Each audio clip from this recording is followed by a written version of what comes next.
Were you there when Stafford put his finger back into place? I mean, what was that about? Well, I saw him kind of grab his finger after one of the series, and I was like, man, I worried about it, obviously, because he had the thumb surgery in the off season, so I didn't know what it was. And then, sure enough, get on the sideline, he's like, yeah, man, I think it was just out a little bit, and I just, popped it back in.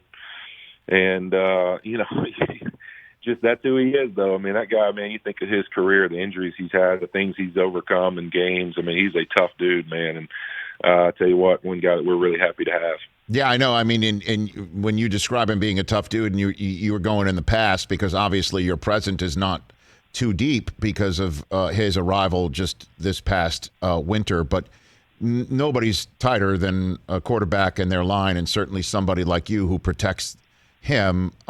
What is your relationship? What have you learned about Matthew Stafford, Andrew Whitworth? Just mainly that. I mean, just as simple as that moment was, that he just, he handles something, his fingers hurt, but he just goes, gets taped up, gets it fixed, and gets rolling, and really doesn't say a word about it to anybody. I mean, he's just as guys put it, he's just a guy, man. He's tough. He's a hard worker.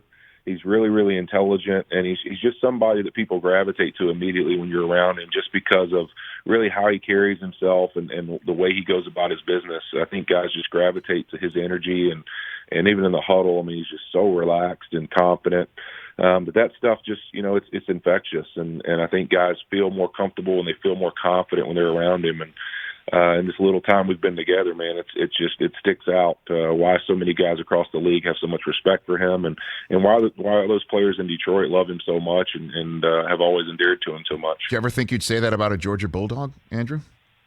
Rich, it hurts to even make that comment. It started with Todd Gurley, and then now it's him, and it's just – That's right. It's really hurting me right now, these Georgia Bulldogs that I keep liking. I mean, I'm not supposed to like any of them. I understand that. You're an LSU man. I totally get it. But just 3 points in the first half. That's only happened before last night 4 times since Sean McVay took the reins as the HC of the LAR. So what was it like in the locker room last night down 7-3, Andrew? Real one of those things, if you look at it like stat-wise, just moving the football, that we felt like we were doing that and then just not – converting and not finding a way to get that one more first down would really get us rolling.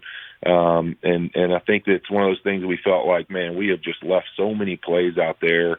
All in the halftime, really all we do in there, like no one was like upset or anything. It was literally like, hey guys, just execute and we'll be fine. Like that's all we have to do. Like that's all we got to do is do your job and we'll be fine, because it's out there. What we had planned to do is there. And sure enough, you saw that in the second half. Really nothing changed other than just we started executing the plays that were called and to the level that we expect. And I think we felt like leaving that game that we really left a lot of points out there. And one of those things, a great second half, but first half has to be better. And, it's funny, Andrew Whitworth here on the Rich Eisen Show, the number of times that when we have Mariucci, we ask him for his analysis, or anytime that you hear somebody like yourself say, all we got to do is just execute, do what we do, but just do it better and execute better. And it frustrates fans because they were like, well, how does it happen in the first place? Or how can the team just get better? How can a team get better, and so on and so forth, when it's just as we know what we need to do and we just need to do it better. And there's a certain confidence level that comes with that, because your coach and everybody else has put you in the right position. And I'm wondering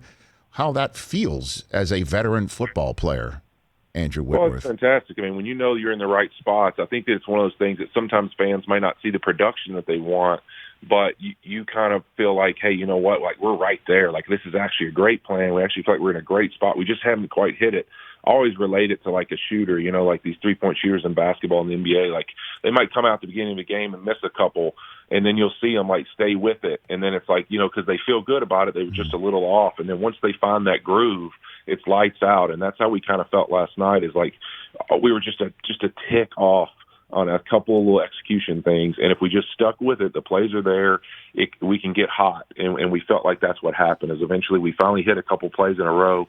And then it was like, all right, we're hot, we're ready, we want the football, we want the opportunity to go get back on the field every chance we get. Yeah, nothing's worse than sitting on a loss for an entire week, and certainly before a bye week and whatever. You had a short week, so obviously that taste of what happened against Arizona is out of your mouth. But I'm a member of the media, so it's my job to put it back in there.